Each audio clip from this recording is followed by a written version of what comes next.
Vamos a leer con la ayuda del Señor de nuevo en Primera de Tesalonicenses, esta vez en el capítulo 5, comenzando en el versículo 12.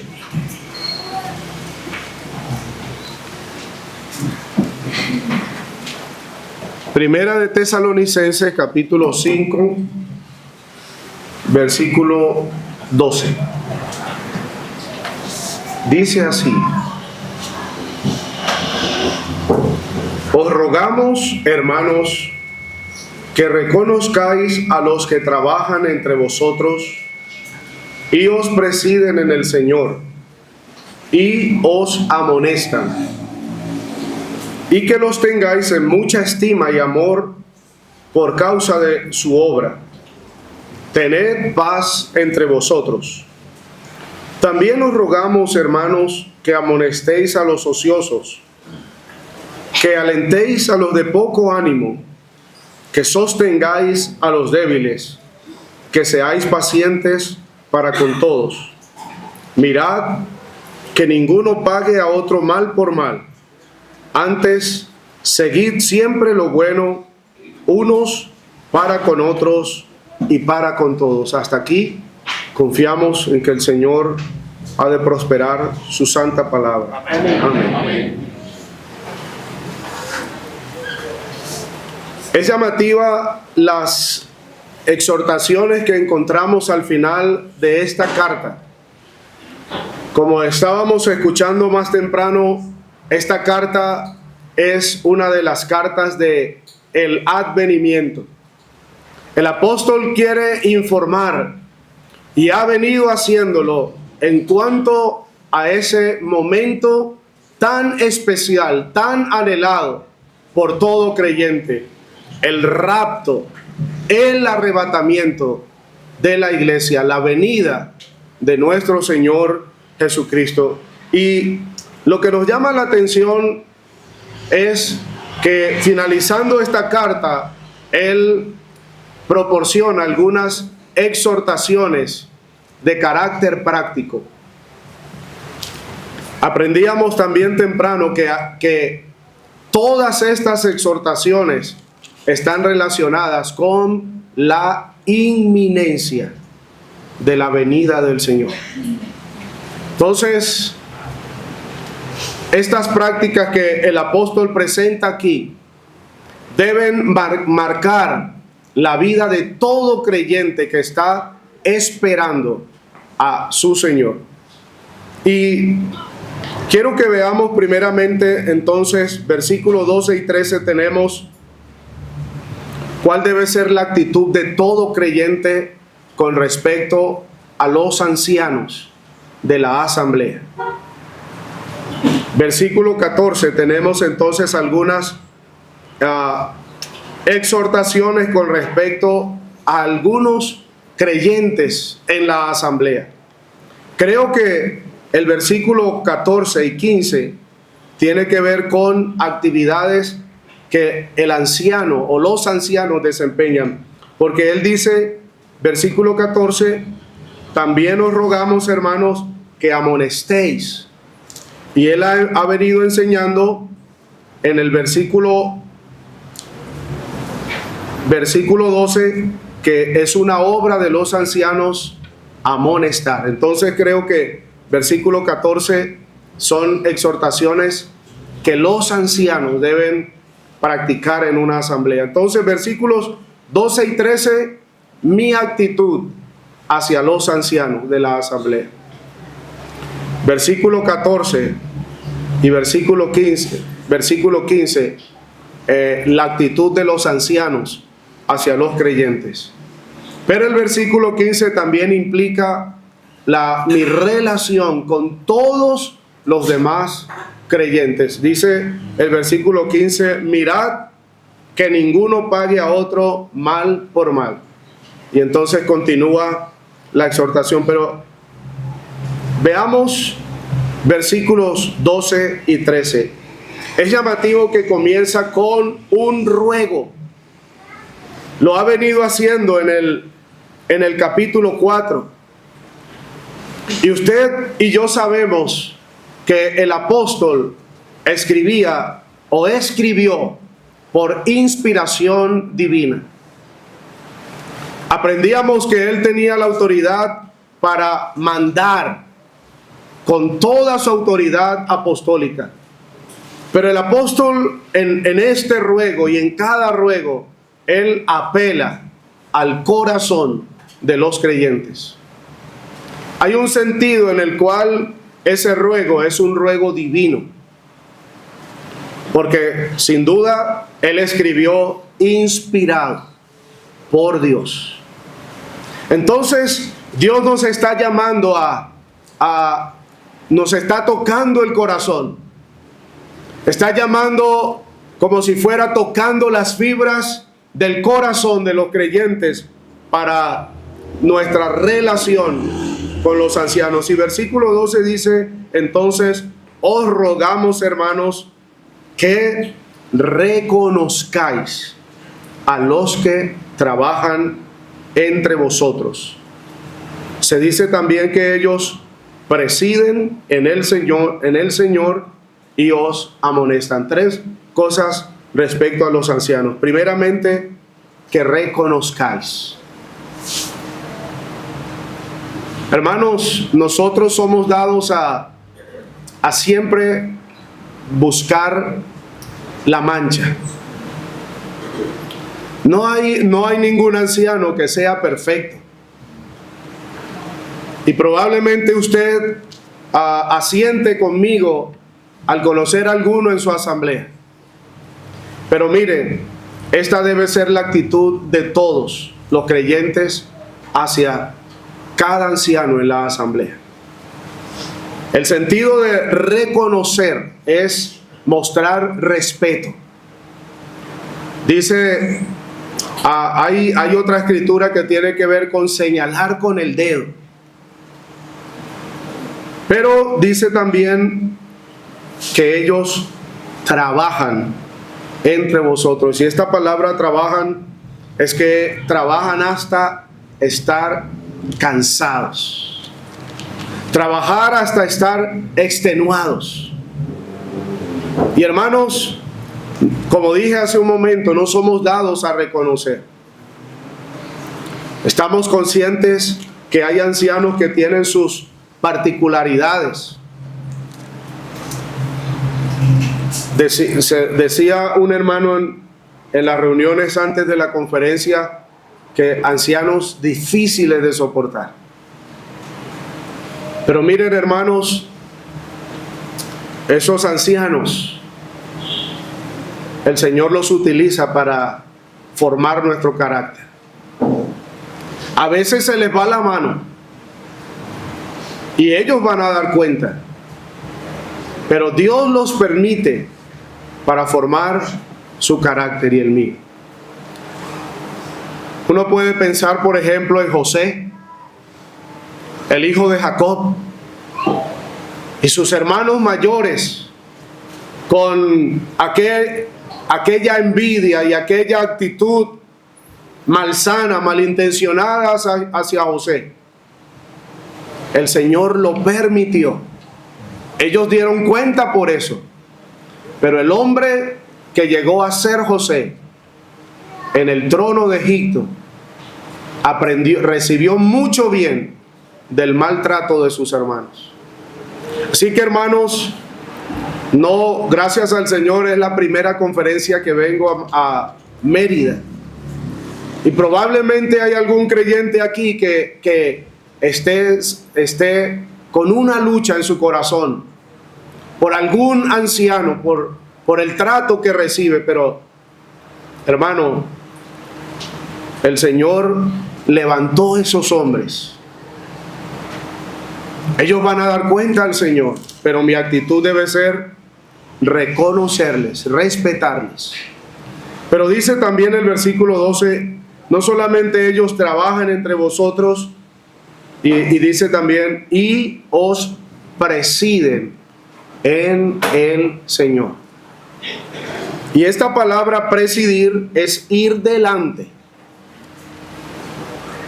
Y la idea es que ellos van delante con el ejemplo, como lo amplía el apóstol Pedro en su carta. Ellos no lo hacen como teniendo señorío sobre la grey, sino siendo ejemplos de la grey. Y este es el sentido. Ellos van delante, van mostrando el camino, van presidiendo, van marcando el rumbo. Y miren, hermanos, debemos orar por los ancianos de la asamblea. Los ancianos en una asamblea, hermanos, tienen sus propias luchas. Tienen sus luchas familiares. Tienen sus luchas personales. Tienen sus luchas laborales. Y como si fuera poco, llevan tu carga y mi carga. Llevan la carga de todo el pueblo del Señor. Uno no quisiera estar debajo de la carga que lleva un anciano. Debemos orar por los ancianos de la asamblea. Y debemos, como hemos escuchado ya en esta conferencia, orar que el Señor levante hombres que sean como estos descritos aquí, que trabajan a favor de cada creyente para ver la obra crecer, y entonces presiden en el Señor. Ellos son ejemplos, van delante marcando el camino. Y hermanos, hablo con mucho cariño a mis hermanos ancianos. Hemos oído de los mayores que una asamblea va a expresar lo que son sus ancianos. Una asamblea no va a llegar en su nivel espiritual más allá del nivel espiritual de un anciano. Entonces, hermanos, por eso debemos orar por ellos, porque el bien espiritual, la fuerza espiritual, el crecimiento espiritual de un anciano o de los ancianos de la asamblea se va a ver reflejado en el crecimiento espiritual de toda la asamblea. Dice también versículo 13, versículo 12, ellos presiden y amonestan. Y obviamente está relacionada con presidir. Ellos dan el ejemplo. Ellos caminan delante. Y en base a su ejemplo, entonces ellos amonestan, animan, enseñan. Así como hizo el Señor, Juan capítulo 13. Antes de abrir su boca, tomó el lebrillo, tomó la toalla y lavó los pies a los discípulos. Y posterior a ese magno ejemplo, entonces el Señor les amonestó: si yo, vuestro Señor y vuestro Maestro, he lavado vuestros pies, vosotros debéis hacerlo los unos a los otros. Este es el sentido del versículo 12 al final. Pero versículo 13 dice también: y que los tengáis en mucha estima y amor por causa de su obra. Hermanos, los ancianos tienen que tomar decisiones difíciles. A veces cuando hay alguna disciplina en la asamblea, nunca faltan aquellos que murmuran y critican la decisión y riegan ese malestar entre otros. Pero hermanos, nunca olvide que un anciano conoce más detalles del caso que usted y que yo. Detalles que no se pueden ventilar públicamente porque de carácter íntimo. Y para el propósito de la restauración del hermano en cuestión, no deben ser de conocimiento público. Así que, hermanos, tengamos a nuestros ancianos en mucha estima y amor por causa de su obra. Dice el versículo 13, termina diciendo: tened paz entre vosotros. A veces no hay paz en una asamblea, ¿verdad?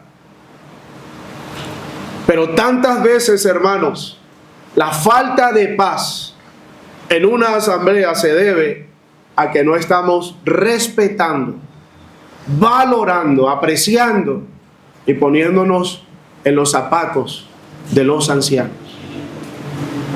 Cuando hay creyentes en una asamblea que aprecian, que oran por los ancianos, que les muestran respeto,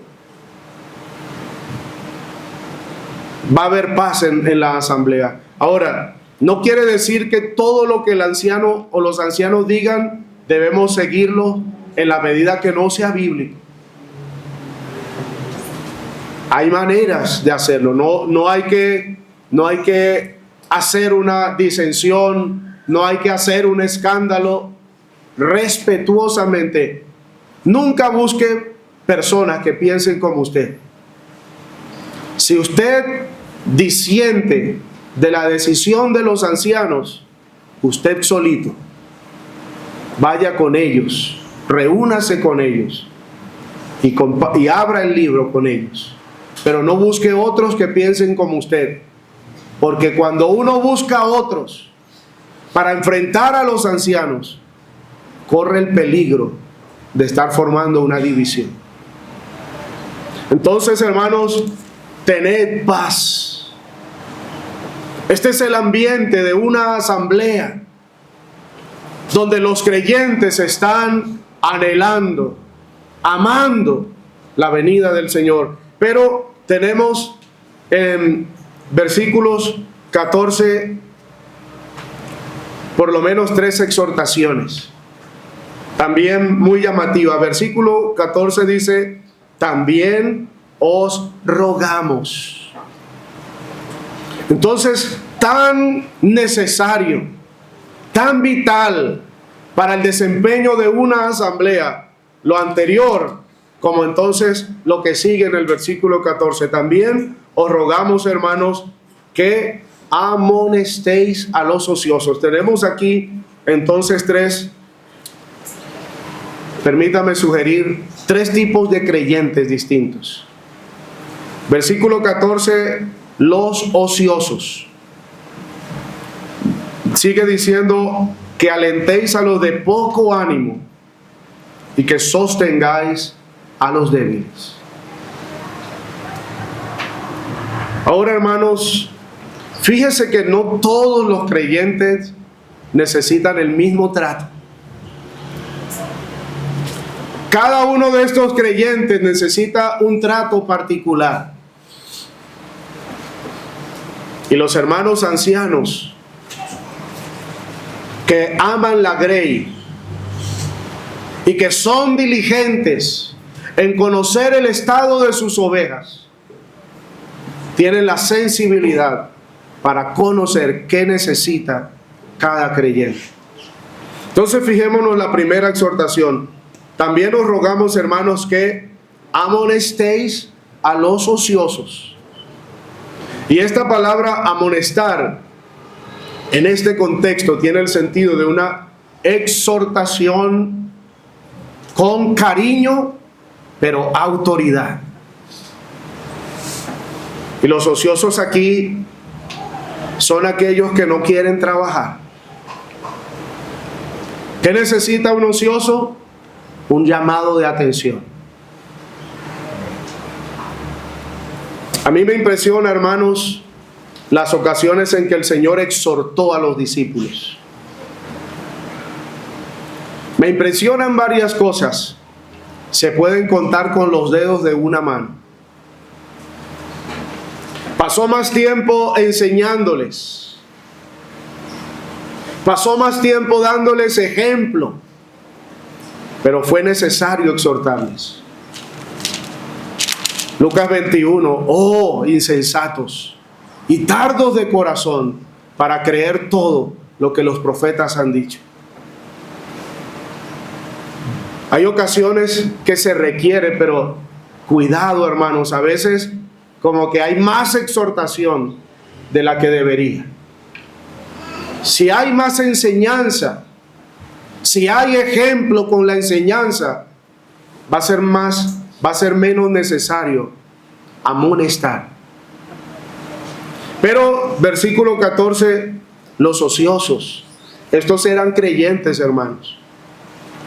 Uno lee en Hechos capítulo 17, segundo viaje misionero, Pablo en Tesalónica. Y dice Lucas, en el relato de la obra en Tesalónica, que en Tesalónica habían hombres ociosos que fueron usados por los judíos para levantar una turba contra el evangelio. Llama la atención que ahora en la asamblea hay hombres ociosos o creyentes ociosos. Una lección que aprendo, hermanos, es que las tendencias locales no se curan con la conversión. Los caleños, yo soy caleño del Valle del Cauca, sur de Colombia. Los caleños tenemos allá en Cali no muy buena fama. Yo espero que no haya llegado hasta acá. Pero, ¿cómo son los de Mérida? ¿Cómo son los de Maracaibo? Si uno no se cuida, si uno pierde de vista la venida del Señor, uno empieza a mostrar los mismos rasgos de la localidad donde está. Flojos. Los tesalonicenses eran perezosos. Hermano, hemos ya escuchado que la ocupación laboral dignifica. Dios es un Dios que trabaja. Y el trabajo honra al creyente. Entonces había la necesidad de amonestar a los ociosos. Pero el versículo sigue diciendo que alentéis a los de poco ánimo. Y esa palabra alentar es reforzar. Y los de poco ánimo eran creyentes. Hay una versión que dice de alma pequeña. Entonces, estos creyentes de poco ánimo son aquellos que saben lo que tienen que hacer, pero no tienen el ánimo. Creyentes que saben que hay que ir al culto, pero les falta ánimo para ir al culto. Hermanos, un creyente que ama la venida del Señor, ¿se imagina, hermanos? Qué gozo sería que estando juntos en la reunión de la asamblea, el Señor nos llame. Sube acá. ¡Qué gozo! Pero a estos creyentes de poco ánimo les falta ánimo. ¿Qué dice aquí? Debemos reforzarles, animarles. El Señor nos ayude, hermanos, a animarnos en este sentido, pero sigue diciendo que sostengáis a los débiles. Y esta palabra sostener tiene el sentido de tomarles por un lado, por los brazos, para que no se caigan. Probablemente estos débiles aquí son nuevos creyentes. Cuando uno lee las referencias a los débiles, a los creyentes débiles, por ejemplo en Primera de Corintios, allá un creyente débil es uno que no tiene mucho conocimiento. Y por no tener conocimiento, su conciencia tropieza. ¿Qué debemos hacer? ¿Rechazarlos? No, sostenerlos. Por ejemplo, hermanos, a veces hay nuevos creyentes que son los únicos convertidos en su familia. Llegan el domingo al culto en la asamblea y termina el culto y todos nos vamos a compartir entre creyentes y familia. Y aquel jovencito creyente, nuevo creyente, a su contexto tan difícil. Debemos, hermanos, cuidarlos. Debemos, hermanos, sostenerlos. Ayudarles a llevar la carga hasta que ellos crezcan. Yo nunca olvido, por ejemplo, de nuevo creyente, y sé que algunos de ustedes han escuchado esto, pero de nuevo creyente, yo era caleño y los caleños tienen fama de ser muy pachangueros. No sé si se entiende el término aquí.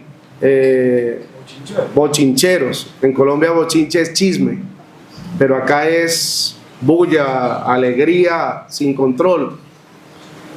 Y no usaba medias. Venía al culto con mi ropita de vestir, mi pantalón de vestir, mi camisa manga larga, y me sentaba en el culto sin medias. Y para mí era muy normal. Así me había levantado.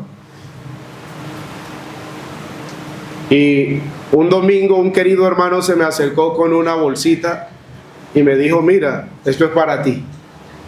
No me dijo absolutamente más nada. Cuando llegué a la casa y abrí la bolsa, eran un par de medias. Y entendí el mensaje. Hay que usar medias. Empecé a ver que todos usaban medias. Cuando me puse ese par de medias por primera vez, me sentía como un muñequito de torta, que todos me miraban las medias. Pero aprecio hasta el día de hoy el gesto cariñoso de aquel querido hermano. Sin mediar palabras, me ayudó en este sentido. Dice el versículo, termina diciendo que sostengáis a los débiles, y luego dice que seáis pacientes para con todos. Entiendo, con todos estos creyentes. Entonces, no todos necesitan el mismo trato, pero todos en común necesitan que seamos pacientes. Porque, hermanos, a veces el perezoso con una exhortación no se apresura a buscar trabajo. A veces el de poco ánimo, con una animación, no despega de su situación. Y a otros, a los débiles, con solo un gesto de bondad, no basta. ¿Qué necesitamos? Consecuencia. La paciencia allí es largura de ánimo. Sigamos haciéndolo. Sigamos haciéndolo. El gran ejemplo, nuestro Señor, en aquella figura del buen samaritano, lo tomó en sus brazos al caído, lo montó en su cabalgadura y cuidó de él. El tiempo que estuvo con él no alcanzó, pero lo encargó a otros. Cuídamele, y todo lo que gastes de más, yo te lo pagaré cuando regrese. Entonces, hermanos, ¿se imagina cómo sería nuestra asamblea si a la luz de la venida del Señor, usted y yo nos relacionamos de esta manera? Que el Señor nos ayude, pues, y Él prospere su santa palabra. Amén.